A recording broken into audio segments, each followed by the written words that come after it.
Assalamualaikum warahmatullahi wabarakatuh. Perkenalkan saya Ilham Kurniawan dengan PM 231751071. Di sini saya akan membuat video pengganti pertemuan ke-6 mata kuliah Artificial Intelligence atau kecerdasan buatan. Pertemuan ke-6 materi Machine Learning. Materi praktikum. Definisi Machine Learning. Machine Learning atau ML merupakan cabang dari AI yang memungkinkan sistem komputer belajar belajar dari data tanpa harus diprogram secara eksplisit. ML bekerja dengan mengumpulkan data, mengekstrak pola dari data, dan menggunakan pola itu untuk membuat prediksi atau keputusan. ML dapat mengidentifikasi pola tersembunyi dalam data, memahami hubungan antar variabel, dan membuat prediksi atau keputusan berdasarkan pola tersebut. Berbeda dengan pemrograman tradisional membutuhkan instruksi eksplisit untuk setiap tugas, ML memungkinkan komputer untuk mengembangkan pemahaman sendiri melalui pengalaman pengalaman dan data yang tersedia. Semakin banyak data yang diproses, maka akan semakin baik ML dalam menyesuaikan dan meningkatkan akurasi tersebut. Distance concept. Distance concept atau konsep jarak adalah salah satu prinsip dasar dalam machine learning, terutama dalam algoritma berbasis kedekatan dan clustering. Konsep ini digunakan untuk mengukur kesamaan atau perbedaan antara antara dua titik data dalam suatu ruang fitur. Desain konsep banyak digunakan dalam banyak algoritma ML. Jarak antara data data digunakan untuk jarak antara data digunakan untuk menentukan klasifikasi, clustering atau regresi. Contoh penggunaannya antara lain yang pertama KKN. Maaf, KNN.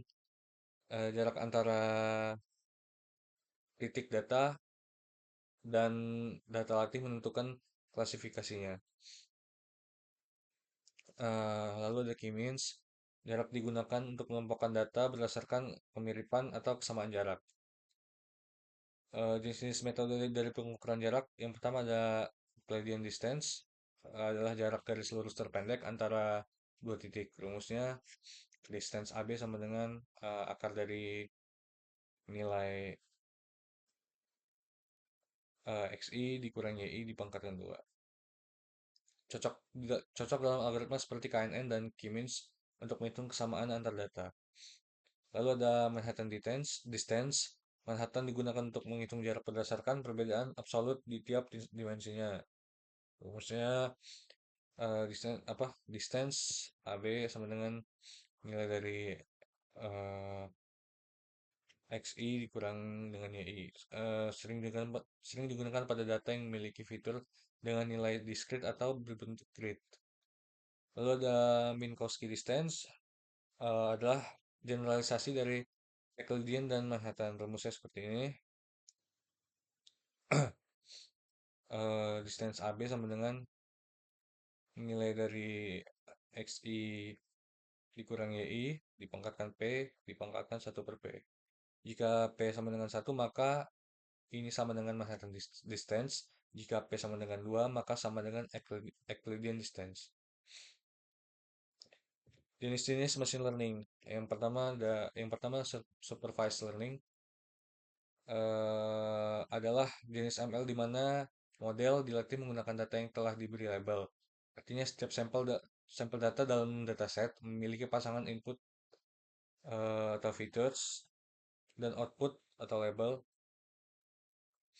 Lalu model belajar dari hubungan input dan output ini berguna untuk membuat prediksi terhadap data baru yang belum pernah dilihat sebelumnya. Jenis supervised learning. Yang pertama regresi adalah suatu teknik analisis untuk mengidentifikasi relasi atau hubungan di antara dua variabel atau lebih. Regresi bertujuan untuk menemukan suatu fungsi yang memodelkan data dengan meminimalkan error atau selisih antara nilai prediksi dengan nilai sebenarnya. Regresi ini biasanya digunakan untuk memprediksi nilai kontinu.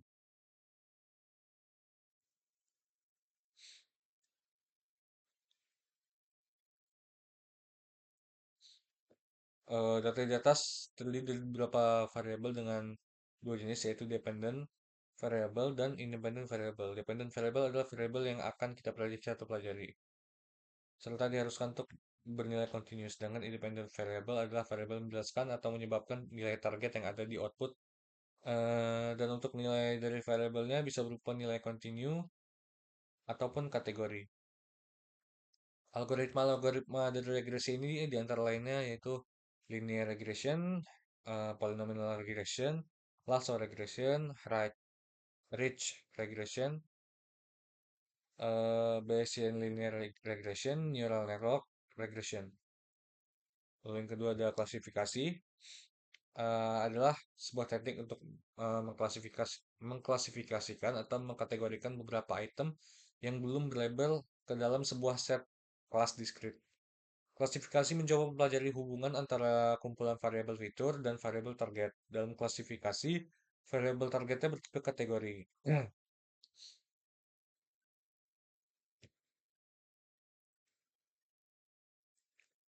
Pada contoh gambar tabel di atas, klasifikasi ada dua jenis variabel, yaitu target variable dan feature variable. Di klasifikasi, variabel target harus berupa kategori atau nilai diskrit. Data baru yang berlabel nantinya akan dikelompokkan ke dalam salah satu dari kategori yang ada variabel target. Di dalam ML, klasifikasi dibagi menjadi dua jenis, yaitu binary classification dan multi-class classification. Binary classification adalah jika kategori dalam target variabel hanya ada dua, misalnya 0 dan 1, yes dan no, S dan Y, dan sebagainya. Sebaliknya, multi-class classification memiliki lebih dari dua kategori pada variabel targetnya. Contoh dataset iris di atas termasuk jenis multi-class classification karena memiliki tiga kategori, yaitu iris setosa, iris versicolor, dan iris virginica. Algoritma-algoritma dari klasifikasi ini antara lainnya yaitu Naive Bayes, lalu K-Nearest Neighbor atau KNN, lalu Decision Tree, Super Vector Machine, lalu Neural Network. Cara kerja Supervised Learning. Supervised learning bekerja dengan menggunakan dataset yang terdiri dari pasangan input-output. Prosesnya dapat dijelaskan dalam langkah-langkah berikut. Yang pertama, mengumpulkan data yang relevan dikumpulkan dan diberi label, memisahkan data. Dataset dibagi menjadi dua bagian utama, yaitu training set untuk melatih model dan test set untuk menguji kinerjanya. Lalu yang ketiga, memilih algoritma. Algoritma supervised learning yang sesuai dipilih berdasarkan karakteristik data dan tujuan analisis. Lalu yang keempat, melatih model. Model pelajari menggunakan training set dan menemukan pola antara input dan output. Lalu evaluasi model. Model diuji dengan test set untuk menilai akurasi dan performanya. Lalu yang terakhir ada prediksi data baru. Setelah pelatihan selesai, model dapat digunakan untuk prediksi output dari data baru yang belum pernah dilihat sebelumnya. Lalu ada unsupervised learning. Pengertiannya adalah teknik machine learning yang digunakan untuk mengeksplorasi dan menggali pola dari data yang tidak memiliki label atau tidak terstruktur. Dalam teknik ini, mesin akan belajar dengan cara menemukan pola dan struktur dalam data tanpa ada panduan atau bimbingan dari manusia. Jenis-jenis unsupervised learning. Yang pertama ada clustering, metode menemukan kumpulan data atau objek yang memiliki kemiripan satu sama lain di dalam kumpulan atau kelompok tersebut dan ber- dan berbeda dengan objek di kelompok lain.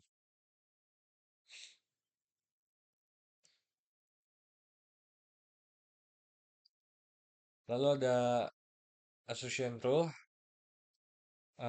teknik ini digunakan untuk menemukan hubungan, pola, dan keterkaitan antar item dalam suatu dataset. Teknik ini sering digunakan dalam analisis transaksi retail, di mana sistem dapat mengidentifikasi pola pembelian berdasarkan barang yang sering dibeli bersama.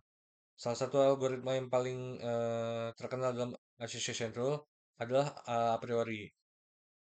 Algoritma ini bekerja dengan menganalisis frekuensi item yang muncul bersama bersama dalam dataset dan menghasilkan aturan asosiasi dalam bentuk jika A dibeli maka kemungkinan besar B juga akan dibeli. Jika A dibeli maka kemungkinan besar B juga akan dibeli.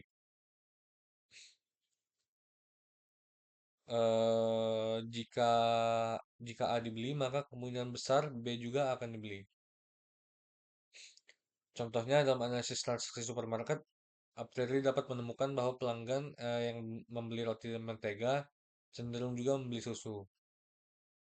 Cara kerja. eh ML ini menggunakan dataset yang hanya memiliki input tanpa adanya output atau label. Prosesnya dapat beberapa langkah seperti berikut. Mengumpulkan data, yaitu mengumpulkan data mentah dari berbagai sumber seperti database, sensor, atau web scraping. Lalu pemrosesan, membersihkan data dari noise, menangani data yang hilang, normalisasi dan transformasi agar siap digunakan. Lalu pemilihan algoritma, memilih metode yang sesuai seperti